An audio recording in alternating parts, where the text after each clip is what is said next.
Bom, então vamos lá, gente. A aula de hoje vai ser uma introdução ao livro de Ruth. Nós vamos estudar esse livro. É um livro não muito grande, na verdade ele tem 4 capítulos. E é isso. Então vamos lá. Não vou dar nenhuma dica. Agora eu não vou mais dar spoiler, porque eu vou falar brasileiro, vou falar português do Brasil. Então eu não vou dar nenhuma dica, porque assim vocês veem as cenas dos próximos capítulos. Antes de tudo, eu acho que duas perguntas legais aqui. Quem aqui já leu o livro de Ruth? Verdade. Legal. Todos, quase todos. Uhum. E agora a segunda pergunta que é importante. Sobre o que fala o livro de Ruth? Boa pergunta.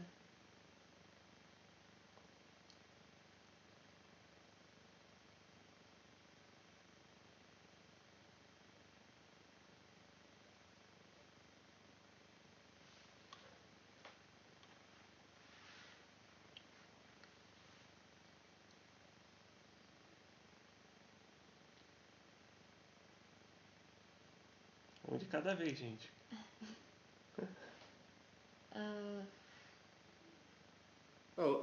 Deixa eu falar alguma coisa.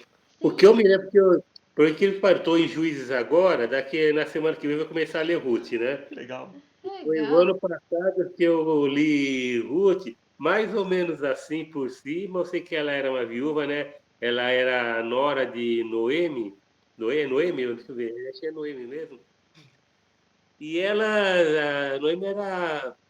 Os dois filhos delas, que eram casados, eles morreram, então a Ruth também ela não quis abandonar. E geralmente ela podia, por ser a viúva, né? Ela não queria abandonar a sogra e deixar ela sozinha, porque ela se gostava muito mais da outra. E a Noemi, ela tinha. Puxa vida, agora eu não me lembro se é o irmão, o tio Boaz, que era uma pessoa muito rica, tinha plantações, né?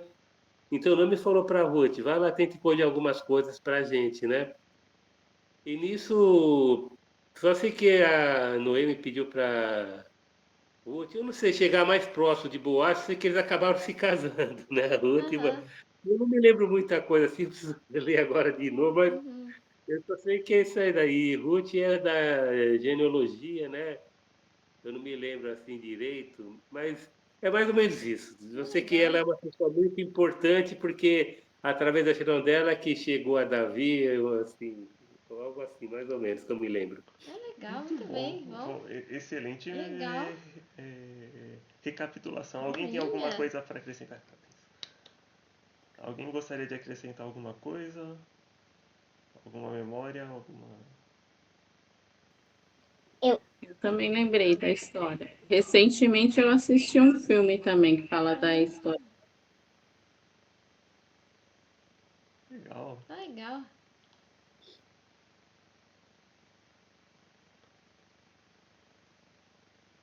Então, legal.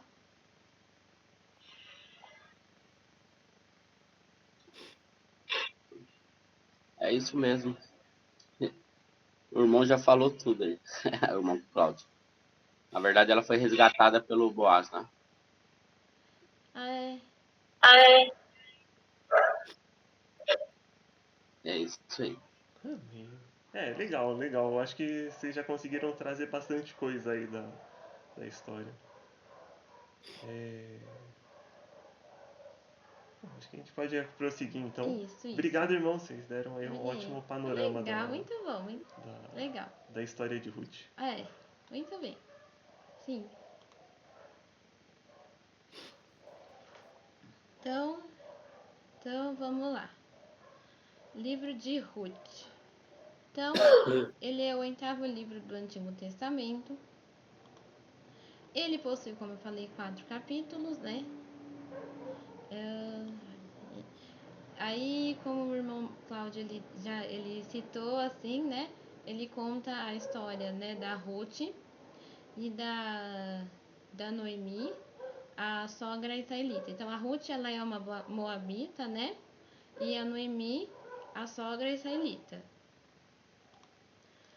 acontece na época dos juízes. Olha só. É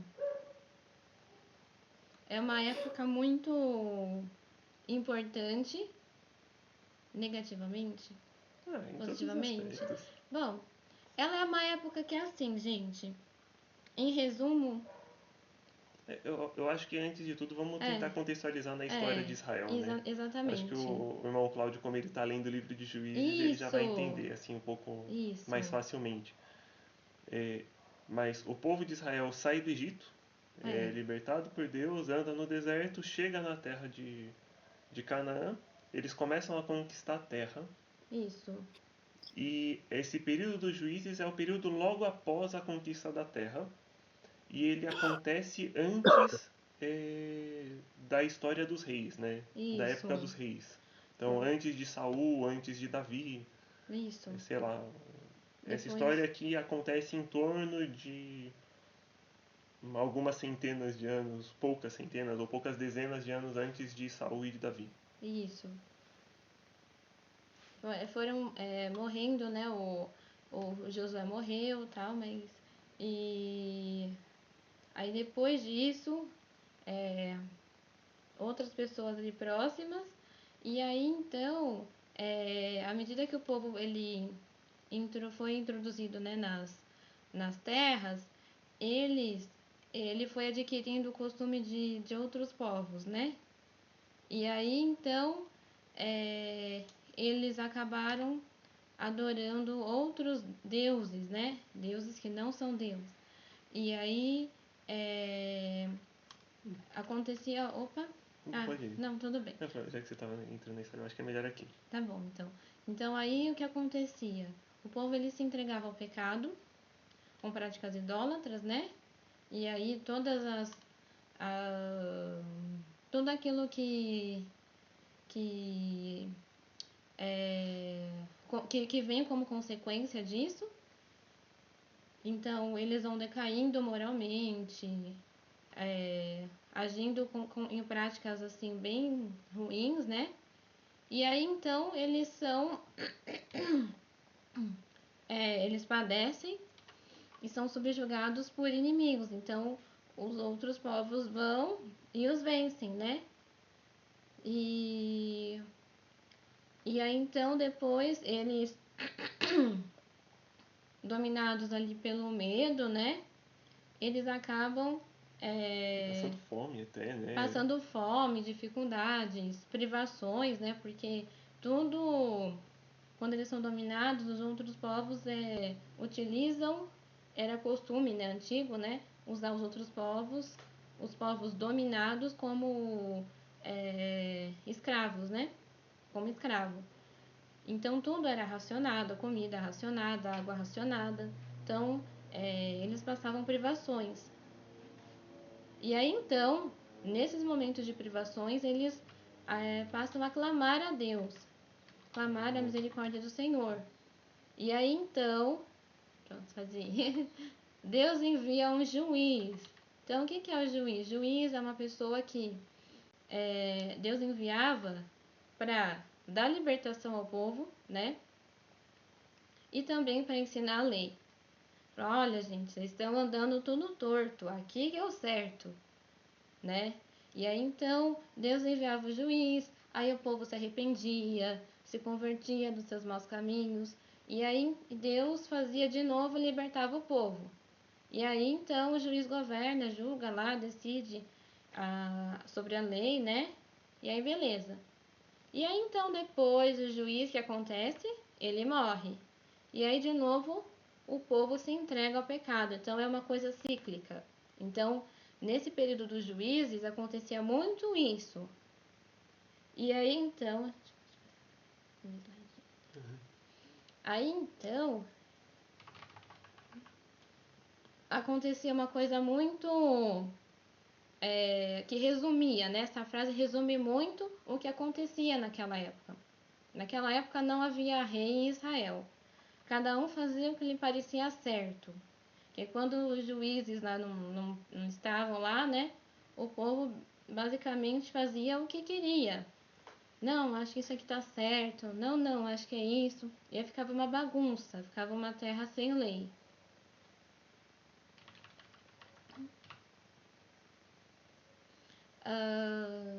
Essa é uma pergunta que a gente pode trazer dessa reflexão para pro agora, né? Isso. Para nossa vida. Porque a grande questão nessa época dos juízes para o povo de Israel é que cada um fazia o que lhe parecia certo. Uhum. Mas nem sempre aquilo que parecia certo era de fato certo. E aí, essa pergunta é uma pergunta que valia para a época lá dos juízes e que vale para a gente também. Sim. Quão longe está o que parece certo do que realmente é certo? Então, aquilo que a gente acha que é certo é de fato o certo? Qual que é a nossa referência de certo e errado, né? E o livro de Juízes ele mostra muito isso, né? Porque cada um fazia o que lhe parecia certo, mas na grande maioria das vezes o povo na verdade estava se desviando de Deus, estava se afastando de Deus. Nesse negócio de achar que estava fazendo o que parecia certo para eles. Uhum. Então, é, vale muito essa reflexão. É bom que a gente pare e olhe para o livro de Juízes, né? Uhum. Que a gente muitas vezes, né, pega essa história de Israel, né? E olha pro povo de Israel ali, por exemplo, nessa época de Juízes e fala: Nossa, que povo rebelde, Obstinado. sei lá, Só não faz o conhecia, mal. ou não conhecia a lei, ou se esforçava em não querer conhecer. Mas de fato, a gente mesmo age assim, muitas vezes. Então, a gente tem que olhar esse texto, né, olhar essas histórias que acontecem nessa época e pedir misericórdia a Deus para que a gente não seja assim. Sim. E pedir perdão a Deus pelas vezes que a gente tem sido assim. Em vez de se achar o certo da história, a gente tem que olhar com humildade e reconhecer aquilo que Deus está fazendo, né, no nosso coração. Sim. A transformação que Ele tem feito em nós, de forma que, se a gente tem entendido melhor o que de fato é certo, é por graça de Deus. É verdade. Amém. Amém. Alguma questão até agora, gente? Alguma pergunta? Alguma reflexão? Poderia voltar na tela que tem os quadradinhos que fala que. Isso, Isso daqui. Ah, eu vou te print.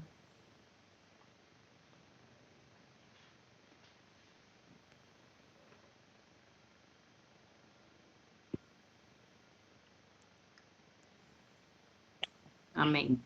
sim. Gente, quando a gente passar meio rápido aqui nos slides, vocês podem falar, pode falar para voltar. Se também Isso. tiver alguma dúvida, não estiver dando para enxergar alguma coisa, acho que essa fonte ficou um pouquinho pequena, Ah, mas numa próxima vez a gente Eu só volta. gostaria de fazer uma pergunta. Diga, Oi. Não, os juízes, quem que eram esses juízes? Eram o quê? Os sacerdotes na época? pessoas que Deus levantava. Pessoa Assim, X. exatamente. Então, por exemplo, eu lembro de um juiz, logo no comecinho, que era filho ou neto de Caleb. Uhum. Então era da tribo de Judá. Aí depois de um tempo teve um outro juiz que era o Sansão, por exemplo, que ele era da tribo de Dan, de lá do norte de Israel. Seria até legal ter um mapinha de É Israel agora. verdade. Então os juízes eram pessoas assim que Deus chamava e tinha alguma missão ali para fazer. Tinha o Isso. rapaz lá da época do o Baraque, né? O Baraque ele não foi bem juiz, né? Ele foi só um líder de guerra. Na época a juíza era a Débora. Mas o Baraque, por exemplo, eu acho que ele era da região do outro lado do Jordão, se eu não me engano, se eu me lembro bem. Tinha um que era de Efraim, em suma, era de toda. Tinha gente de várias tribos de Israel, assim. É verdade. Eles não tinham grau de parentesco, e esse que era um negócio legal também, uma característica diferente, né? Porque depois, na época dos reis, e também como acontecia com os sacerdotes, existia algo que passava de pai para filho. É verdade. Então, quando um líder morria, naturalmente o seu filho se tornava o líder, né? O rei. E pelo menos nas 2 vezes que juízes tentaram fazer isso, deu muito errado. Uma foi com o Gideão, e que não foi bem ele que colocou, mas acabou acontecendo isso. E a outra foi com Samuel, que também os filhos dele não eram íntegros como o pai. Mas em suma, não existia assim uma linhagem para ser juiz. Isso. Era simplesmente Deus colocava no coração de alguém que essa pessoa tinha que fazer alguma coisa para libertar o povo. E dava certo. Porque Deus estava no negócio. É isso aí. Alguém tem algum acréscimo para fazer em relação a isso? Tá...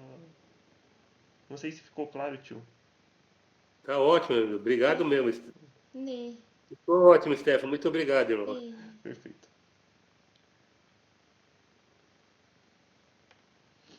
Mais alguma pergunta, gente?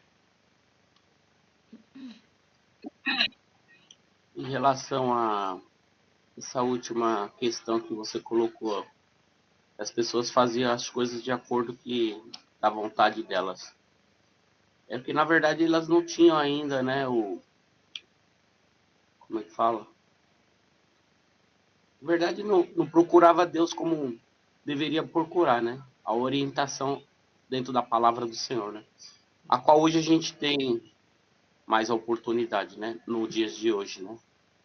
Tem mais, como é que se diz? A Bíblia, né?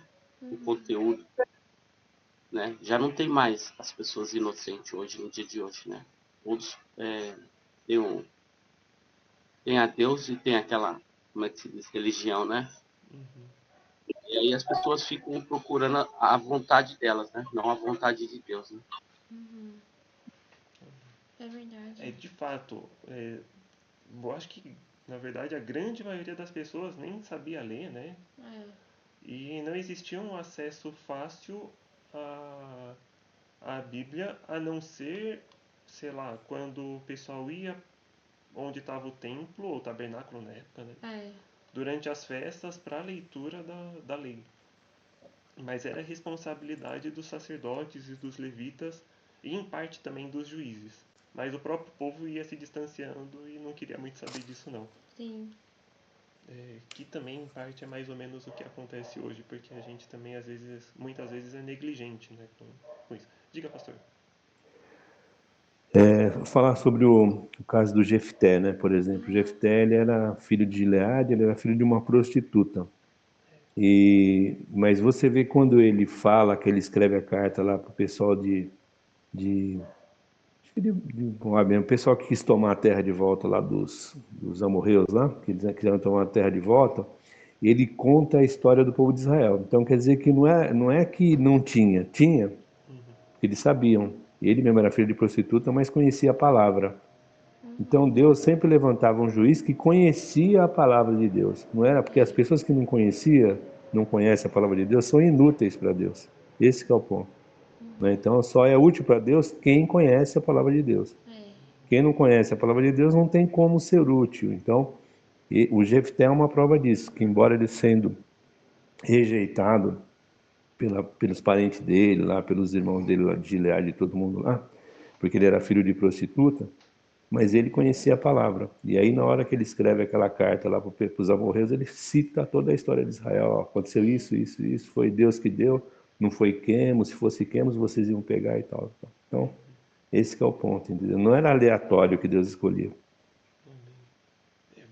É verdade. Excelente contribuição. Obrigada, obrigado, muito pastor. bem, obrigada, é verdade, Obrigado. tem razão. É verdade.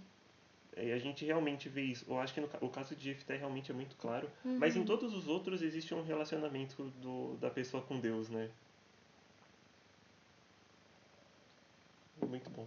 Sim. Amém. Obrigada. Eles não eram sacerdotes, mas eram pessoas que se interessavam pela palavra de Deus. Amém. E conheciam, porque liam, né? Então conheciam e tal. Então, por isso que eu falo que Não estava escrito para todo mundo, mas tinha gente que se interessava e procurava, né? Hoje está escrito para todo mundo e às vezes as pessoas não se interessam. É verdade.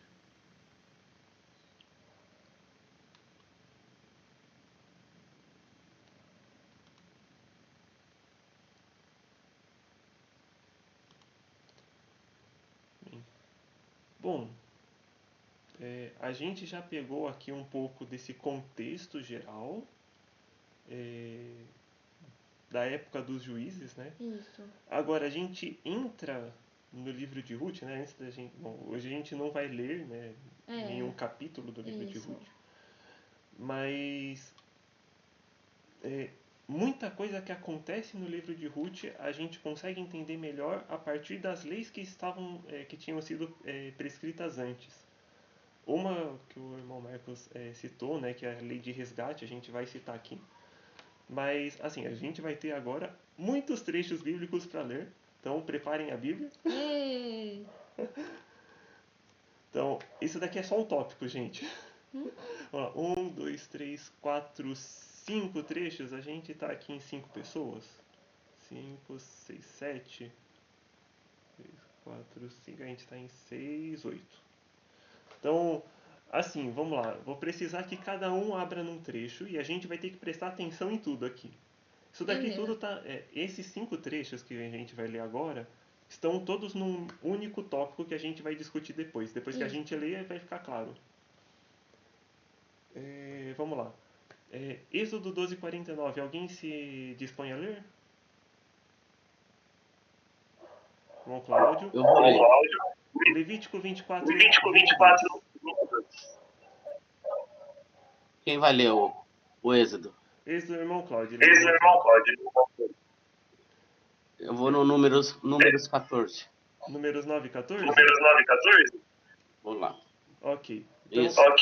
Levítico 24:22. Eu. Ok. Beleza.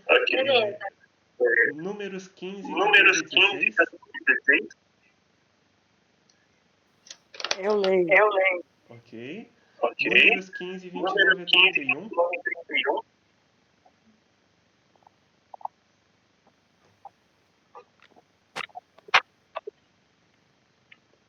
se ninguém se... Pastor, eu tenho que ligar o microfone, tá bom?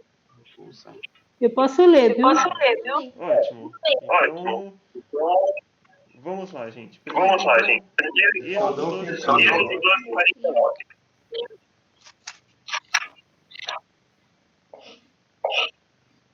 Êxodo. Não precisa todo mundo abrir tudo. É, tá Pode certo. abrir pra dar uma olhada, fica um pouco mais fácil. 12:49? Pode ler, irmão? 12:49? Pode sim, por favor. Êxodo 12:49. A mesma lei se aplicará ao natural da terra e ao estrangeiro residente. Ok. Legal. Agora, Levítico 24:22. Vocês terão a mesma lei para o estrangeiro e para o natural da terra. Eu sou o Senhor, o Deus de vocês. Amém. Amém. Agora, Números 9:14. Um estrangeiro residente entre vocês que queria celebrar a Páscoa do Senhor deverá fazê-lo de acordo com as leis e ordenanças da Páscoa. Vocês terão as mesmas leis para o estrangeiro e para o natural da terra. Amém. Amém. Agora, Números 15, do 14 a 16. É eu, né? Isso. Isso. E se um estrangeiro que vive entre vocês ou entre os descendentes de vocês apresentar uma oferta preparada no fogo, de aroma agradável ao Senhor, deverá fazer o mesmo assembleia deverá ter as mesmas leis que valerão tanto para vocês como para o estrangeiro que vive entre vocês. Este é um decreto perpétuo pelas suas gerações que perante o Senhor valerá tanto para você quanto para o estrangeiro residente. É só até aí que eu não consegui marcar. É até o 16. Isso. Para o estrangeiro que vive entre vocês. Este é um decreto perpétuo pelas suas gerações, que perante o Senhor valerá tanto para vocês quanto para o estrangeiro residente. A mesma lei é a ordenança se no resi- a mesma lei é a ordenança se aplicará para tanto a vocês como ao estrangeiro residente. Amém. Amém. Agora um pouquinho mais pra frente, o do 29 ao 31, pastora. Tá. Somente uma lei haverá para todo aquele que pecar sem intenção, seja ele israelita de nascimento, seja estrangeiro residente. Mas todo aquele que pecar com atitude desafiadora, seja natural da terra, seja estrangeiro residente, insulta o Senhor e será eliminado do meio do povo, do seu povo, por ter desprezado a palavra do Senhor e quebrado os seus mandamentos. Terá que ser eliminado, sua culpa estará sobre ele. Amém. Amém. Bom, qual que é o tema geral aqui de todos esses trechos, gente? Uhum. Mesma lei para todos. Muito bem. Ótimo. Tanto leis, tanto as obrigações quanto os direitos iguais para todos. Para todos. Seja natural Exatamente. da terra, O seja estrangeiro. estrangeiro. Bom, acho que isso ficou bem claro, né? Inclusive aquela frase, a mesma lei, não sei o quê, é a mesma coisa, certinho. Repete as mesmas palavras. Agora, segundo conjunto de textos aqui, gente. Temos 1, 2, 3, 4. Vamos precisar de novo de 4 pessoas aqui. 4 pessoas. Quem poderia ler Êxodo 22, 21? Irmão Cláudio. Êxodo 23, 9. Eu. Elis. Levítico 19, 33 e 34. Eu leio. Irmã Isabel. Deuteronômio 10, Deuteronômio 19. 10, 19. Eu vou ler o Deuteronômio. Ok, beleza. Então, vamos lá. Todos já abriram? Aliás, cada um já abriu no seu... Vamos falar assim. O Levítico é 13? Não, Levítico 19, Ah, tá. 19, versículos 33 e 34.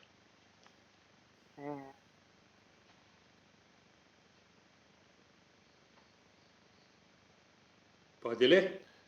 Pode ler. Sim. Êxodo 22, 21. Balaão levantou-se pela manhã, pôs a cela sobre a sua jumenta e foi... Acho que é Êxodo.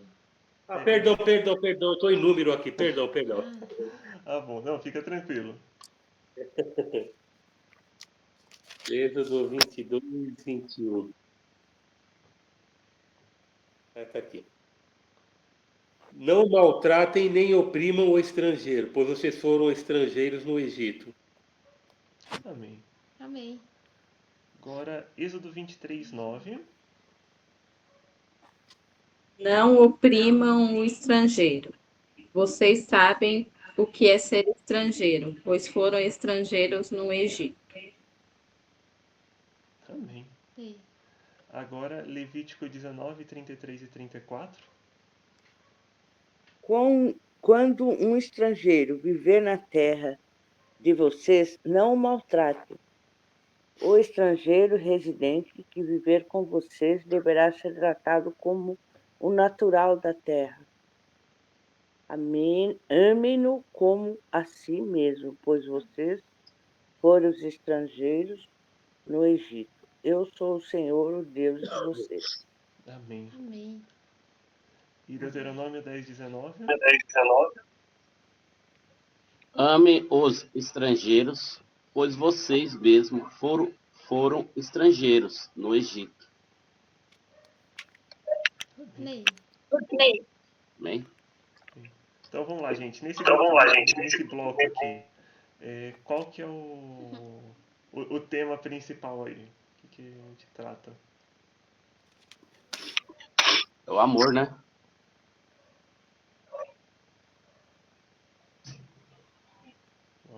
O amor. O amor, né? Amor ao próximo. O estrangeiro tem os mesmas obrigações e direitos, como o pastor já havia falado, né? Amar o estrangeiro porque os israelitas também foram estrangeiros no Egito, né? Isso. Amém. Acho que é isso aí. Ficou claro para todo mundo? E é legal assim porque a gente vê a mesma coisa sendo repetida um monte de vezes. Várias vezes mesmo, né? Agora, terceiro bloquinho de textos aqui. Agora saindo do Deuteronômio. E são só 3 trechos. Então, primeiro trecho aqui, esse daqui é mais longo. Deuteronômio 24, do 14 ao 22. Quem poderia ler?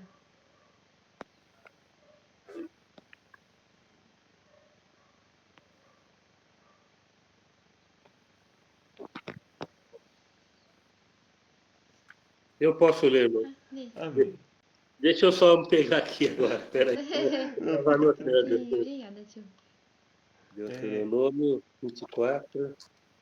Do 14 ao 22. O segundo trecho é Deuteronômio 26, 12.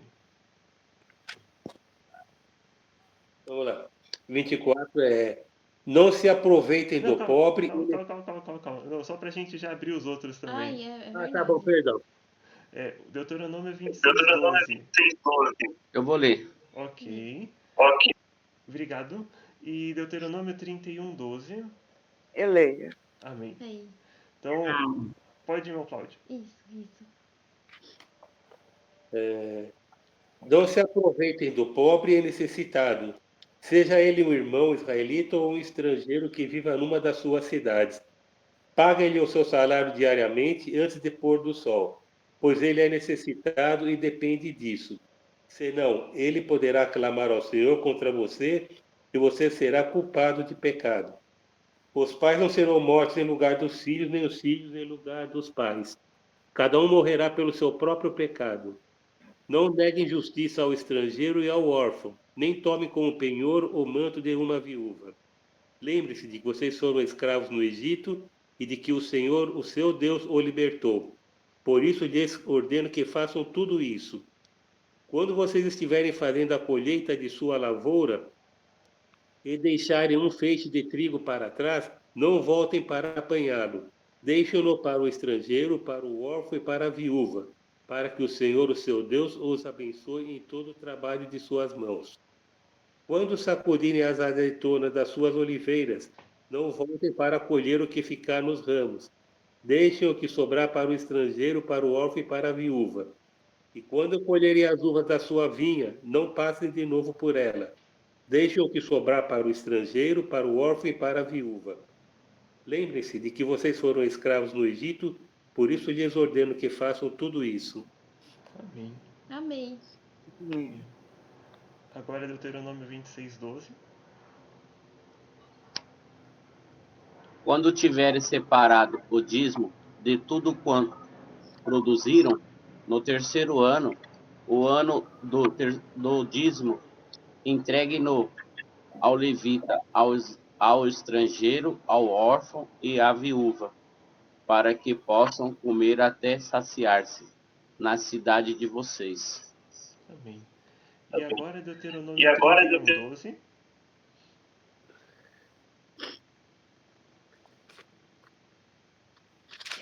Reúnam o povo, homens, mulheres e crianças, e os estrangeiros que morarem nas suas cidades, para que ouçam e aprendam a temer o Senhor, o seu Deus, e sigam fielmente todas as palavras desta lei. Amém. É só até aí, irmão? Sim. Obrigada, irmã. Amém. Obrigada, irmãos. Obrigado, irmãos. Obrigada.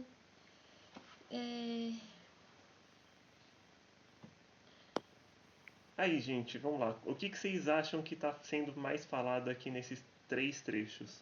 O terceiro é um pouquinho diferente, mas dá pra gente juntar também. Sim. Seria sempre ajudar aqueles mais necessitados, né? Uhum. Da colheita que for. Seria mais ou menos isso, né? Não deixar ninguém passar fome, tanto órfão como viúva, como os estrangeiros. Amém. Alguém mais tem alguma coisa para acrescentar aqui?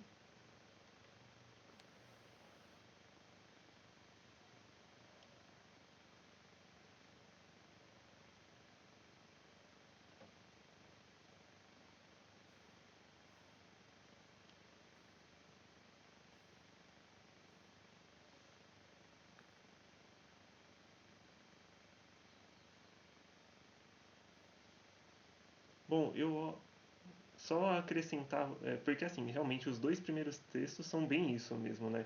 Deus ensinando o povo de Israel a se preocupar com o sustento de alimentação do estrangeiro, do órfão, da viúva, do necessitado. Esse último trecho aqui é algo semelhante, só que com alimento espiritual. Deus se preocupa em chamar não somente o seu povo, mas também os estrangeiros residentes para aprenderem a lei do Senhor, né? Para aprenderem a palavra de Deus. Então, Deus mostra que ele se preocupa com o sustento do estrangeiro, do órfão, da viúva, do necessitado, em todos os aspectos. Amém.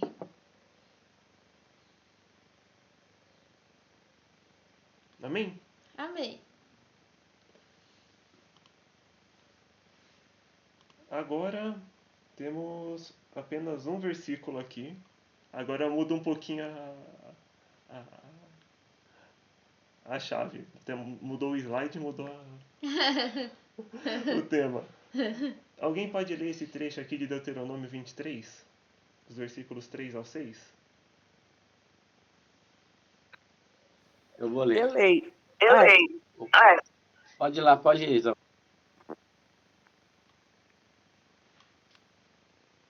Do 23. Deuteronômio 23, os versículos 3 ao 6.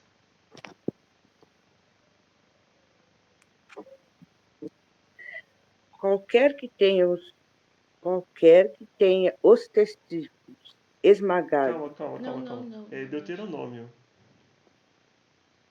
É Deuteronômio. Deuteronômio 23. 23. Do 3 ao 6. Ah, eu tô lendo um, desculpa. Ah, bom, tá certo. É isso, é a partir do 3. Nenhum amonita ou moabita ou qualquer dos seus descendentes até a 10ª geração poderá entrar na Assembleia do Senhor, pois eles não vieram para encontrar-se com você.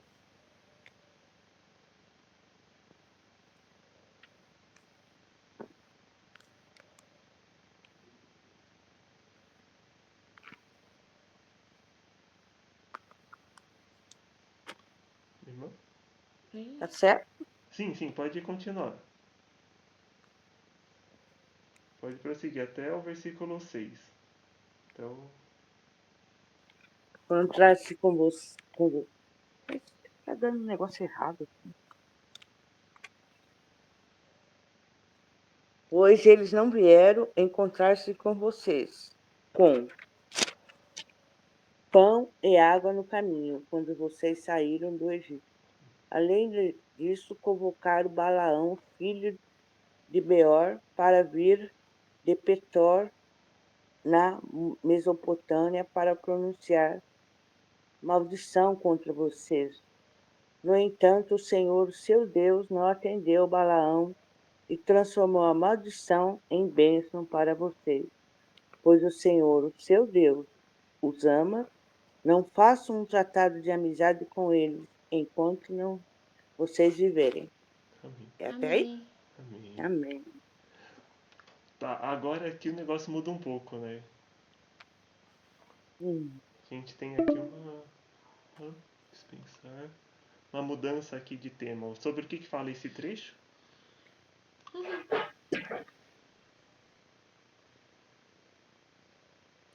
Para não fazer aliança com uns com os outros, né? Pelo menos. Isso, com Amonitas e Moabitas. Isso. Só que aí a gente tem um problema, né? Porque a Ruth é Moabita. Exato. Exatamente. É. Verdade. Ai, ai. Bom, a gente vai usar esse versículo aqui, se Deus quiser, na aula que vem, né? Isso. No capítulo 1 de Ruth. Mas a gente vê como Deus também muda a história, né? E age soberanamente em tudo. É verdade, amei. Ele está falando até a 10ª geração. Ruth não chega na 10ª geração, era bem antes, né? Sim, com certeza. Não, É, não tem nem como incluir. Não tem nem como incluir. é verdade. O interessante é que ele muda tudo, né? Ele transforma a maldição em bênção, né? E de geração em geração, ele transforma, né? Há uma transformação, né? E em tudo isso, você vê que ali no último, ele fala do amor, né? E não faça um tratado de amizade com eles enquanto vocês viverem. Mas aqui em cima, o Deus os ama. Ao tratado, o amor, né?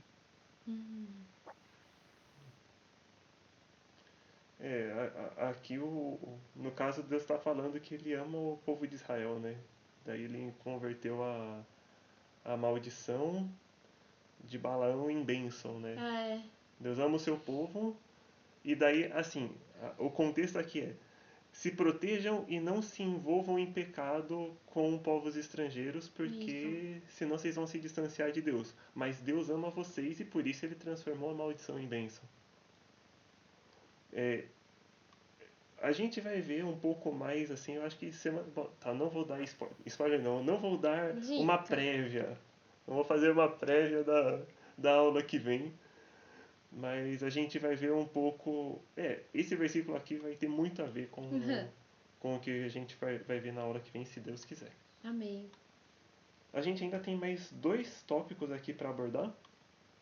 E já são 10 para as 10, então vamos lá. Então, Levítico 25, gente. Alguém poderia ler esses 3 versículos? Levítico 25, do 23 ao 25.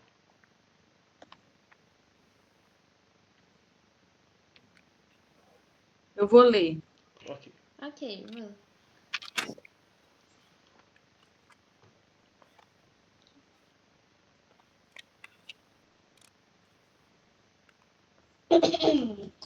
A terra não poderá ser vendida definitivamente, porque ela é minha, e vocês são apenas estrangeiros e imigrantes.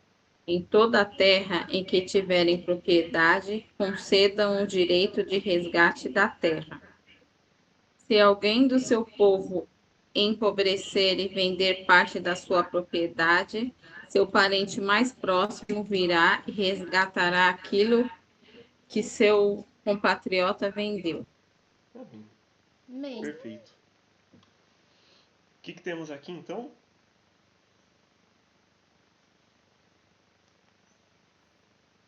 Tá, eu acho que aqui a gente tem uma complicação mais, porque é uma lei que a gente não tem nada próximo aqui, né?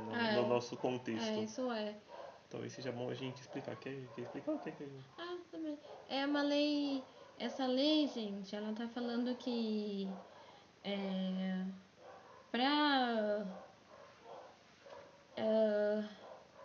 tá falando de resgate de terra. Mas por que esse resgate, né? Porque lá naquele tempo, Israel, Deus tinha dado heranças para cada tribo, tinha dividido a terra em lotes, sei lá, vamos pôr assim, né? E cada lote pertencia a uma tribo. Então, nesse caso aí, Deus está falando, e também para clãs, né? Então, cada um, então vamos supor, se era menor, era menor. uma terra menor. Se era maior ali, aí então ficavam terras maiores. E aí, se a pessoa empobrecesse, o parente mais próximo, ele precisava adquirir essa terra para que ela não saísse daquele clã ali, porque era tudo certinho, para que todo mundo tivesse um tanto, né, certo e ninguém ficasse sem. Então, por isso que se fazia isso, do resgate da terra, da propriedade, para que não viesse outra pessoa e os mais fortes lá quisessem comprar as outras terras para ficar com o monopólio de terras e os outros lá ficar sem nada. Então, Deus já tinha feito certinho. Pronto. Tá ótimo, tá excelente. Ok. E qual que é a implicação disso para a história de Ruth? A implicação disso, gente, é que eu vou ter que falar da história. Tá, então não precisa falar. É A melhor gente vê não semana ter que vem. implicações. As implicações ficam pra semana que vem, se Deus quiser, né? É, é melhor. E por fim, alguém quer fazer alguma pergunta, algum comentário? Vi que alguém tinha ligado o microfone. Não? Então, por fim, Deuteronômio 25, do 5 ao 10. Quem pode ler? Por favor.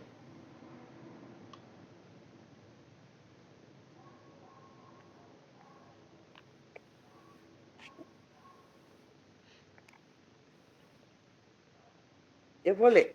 Tá Amei, certo, Ivan, irmã. obrigada. 25, do 5 ao 10, né? Isso. Se dois irmãos morarem juntos e um deles morrer sem deixar filhos, a sua viúva não se casará com alguém de fora da família. O irmão do marido se casará com ela e cumprirá com ela o dever de cunhado. O primeiro filho que ela tiver levará o nome do irmão falecido, para que o seu nome não seja apagado de Israel.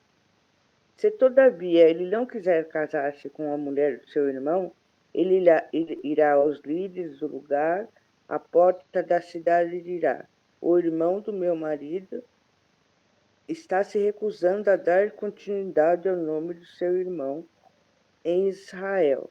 Ele não quer cumprir para comigo o dever de cunhado. Os líderes da cidade o convocarão e conversarão com ele. Se ele insistir em dizer não quero me casar com ela, a viúva do meu irmão, a viúva do seu irmão se aproximará dele na presença dos líderes, tirará uma das sandálias dele, cuspirá no seu rosto e dirá: é isso que se faz com o homem que não perpetua a descendência do irmão. E a descendência daquele homem será como conhecida em Israel como a família do descalçado. Amém. Amém, obrigada. Bom, aqui bastante coisa também, né? Mas aqui a gente vai ver que tem esses dois últimos textos que a gente leu, o de Levítico e o de Deuteronômio, eles praticamente conduzem a história de Ruth. Esse último aqui a gente vai ver inclusive a história do cara tirando a sandália. Vocês vão ver, vocês vão ver. Bom, vocês conhecem a história, vocês já leram, né, o livro de Ruth, não é novidade para vocês, mas é bom a gente ver a base na lei, né, para as coisas que aconteceram na história de Ruth. Conforme a gente for chegando nas histórias, né, na história em si, a gente vai retomando partes, alguns trechos desses que a gente leu, para também ficar mais, pra gente relembrar e poder associar, né, com aquilo que já estava escrito e poder entender melhor a história, né? Então é isso, gente. Alguma questão aí, alguma pergunta? Acharam estranho alguma coisa aí, algum dos textos que a gente leu?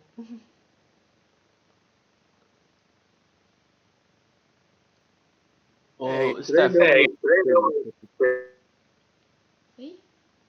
Calma, pera, irmão Cláudio e depois o irmão Marcos. Assim, Pode falar, irmão, pode falar. Não, eu não achei estranho, achei engraçado essa parte, né? Tem que casar com o irmão, depois, se não quiser, vai dar uma chinelada na cara do outro. É mais engraçado isso, né? Mas era só isso. É bem diferente. É, Bem diferente. é verdade. Irmão Marcos, pode falar. Não, irmão, eu pedi por gentileza voltar naquela parte lá do 8º livro do Antigo Testamento. É que eu não Ah, não marcou, tá deu certo. tempo. Não é contar certo. É que não deu tempo de escrever aqui. Pronto, aqui. Aí, tá ótimo. Rapidinho, só para me escrever. Não, fica à vontade. Não, fica à vontade. Obrigado, irmão.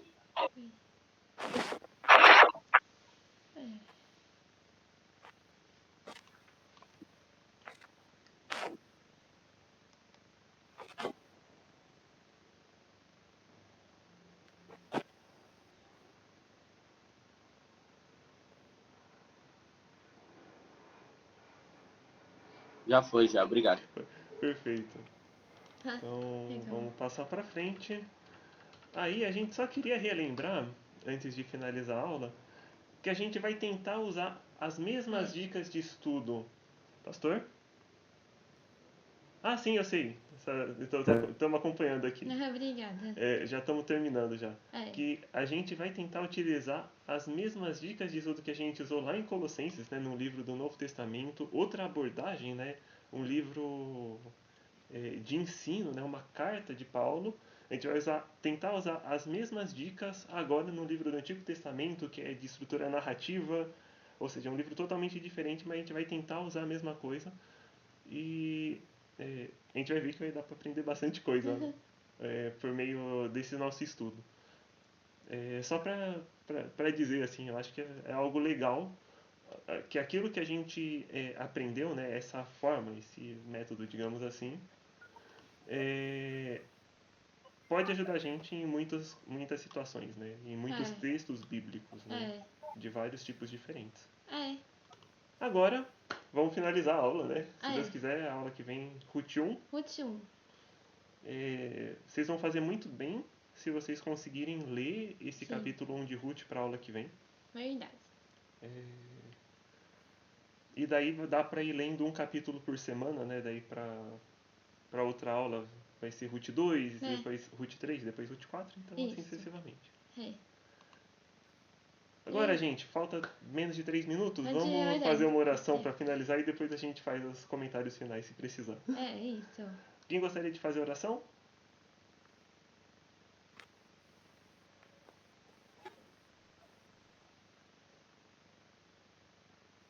Então você pode orar, Lili. Tá, por favor. Sim. Senhor Deus, nós te agradecemos por esse dia, nós te agradecemos pela oportunidade que o Senhor nos deu de aprendermos um pouquinho mais, uma breve introdução, né, sobre o livro de Ruth, que o Senhor possa transformar as nossas vidas e nos mudar, né, mudar as nossas atitudes, os nossos pensamentos, e nós te agradecemos por tudo, Senhor.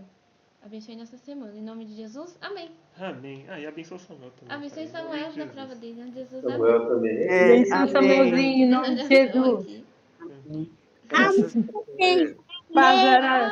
A paz. Tchau, querido. Boa Semana semana. abençoada. Semana de vitória, em nome de Jesus. Boa semana. Ei.